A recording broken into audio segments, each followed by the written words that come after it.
Hey everyone, welcome, and today I'm going to talk some trash about Hasbro. Because they're pricing themselves out of business, I'm sorry. The price for the Marvel Legends Crystal and Lockjaw 2-pack came out, and it is $70 freaking dollars. And I'm like, what the hell? $70 for this? I might have expected it to be $55.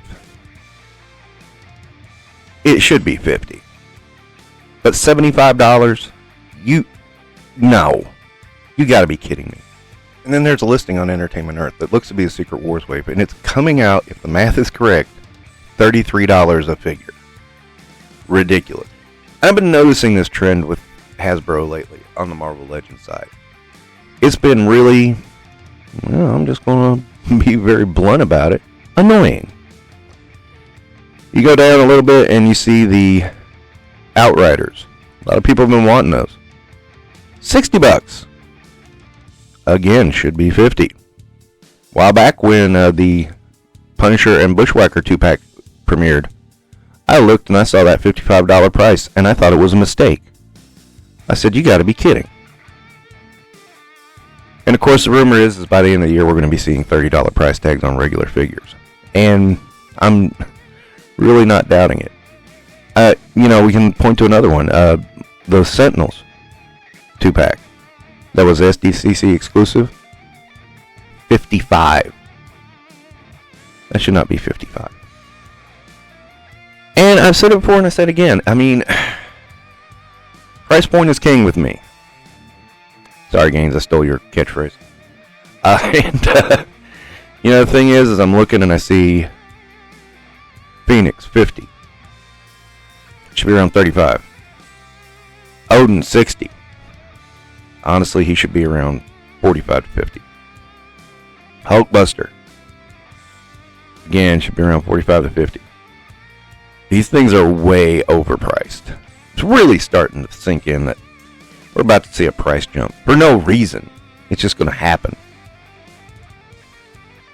And it's not going to be announced. It'll just happen, and then everybody will act like it's perfectly normal. Nothing to see here.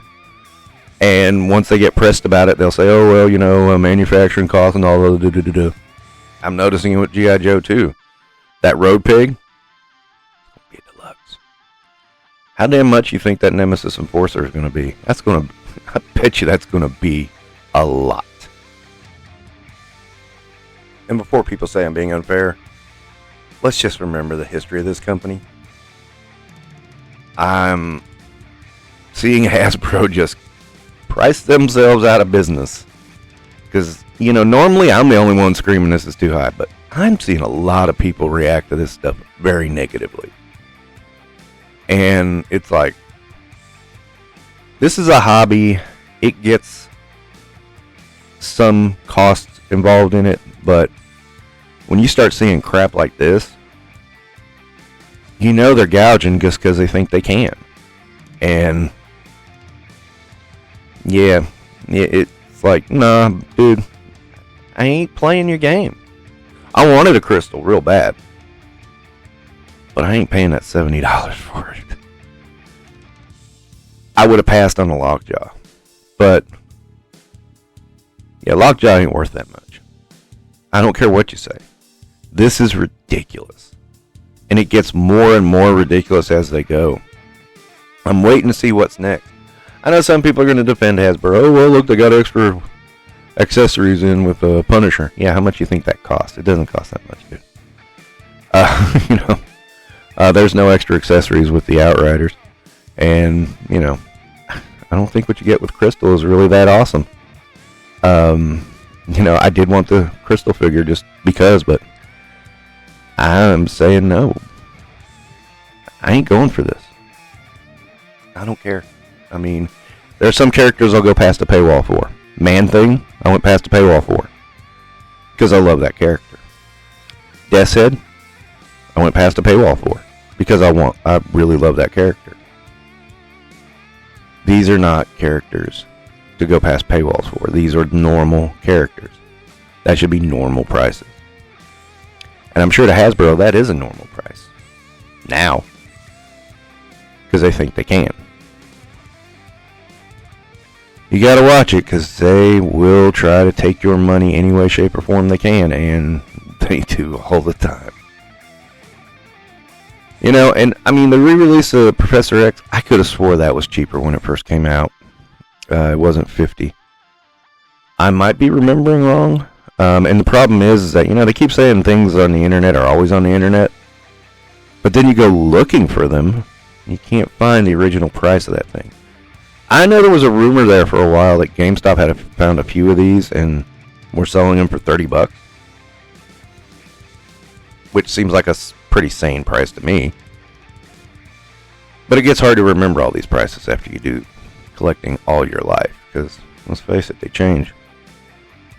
But still, I think that is much higher. But then again, I am willing to go past the paywall for that version of Professor X. Because it's Professor X. I know there's supposed to be one in a jumpsuit. Is he going to have the hover chair? I mean, we don't know. I'm sticking with the sure bet because I wanted him in a suit anyway. There you go. What does this mean? It's not looking good. And all the reasons Hasbro gives, you look over at Mattel, they raised prices a little bit, and in some things they actually came back down. I noticed their WWF figures are still hovering around $19.99 in some areas. And these are the newer ones, the brand new ones that just came out. And I'm like, huh, interesting. Almost all my Monday Night War figures that I've gotten so far have been $19.99. I find that very interesting because we're told it's heavy impact. You know, you want to talk about a comparable line of Marvel Legends, that's WWE. I mean, that produces a lot of figures over a course of a year, and they do have a lot of reuse, but they do try to be a little smarter about it. And most of their guys have at least pinless arms. So, you know, just saying, I always bring in that comparison and people are like, no, they're not the same. And yeah, you would have been right about maybe 6 years ago, but they made strides. A lot of strides. They're doing some pretty awesome work over there. So I'm just saying. Okay, so you know what? I could be wrong. I could be right. That's the way it is, but this isn't going to help Hasbro. Let's keep watching the trends, but they're still losing money, dude. And we'll see what happens next. But thank you for listening to my ramblings. Don't forget to do the like and subscribe stuff.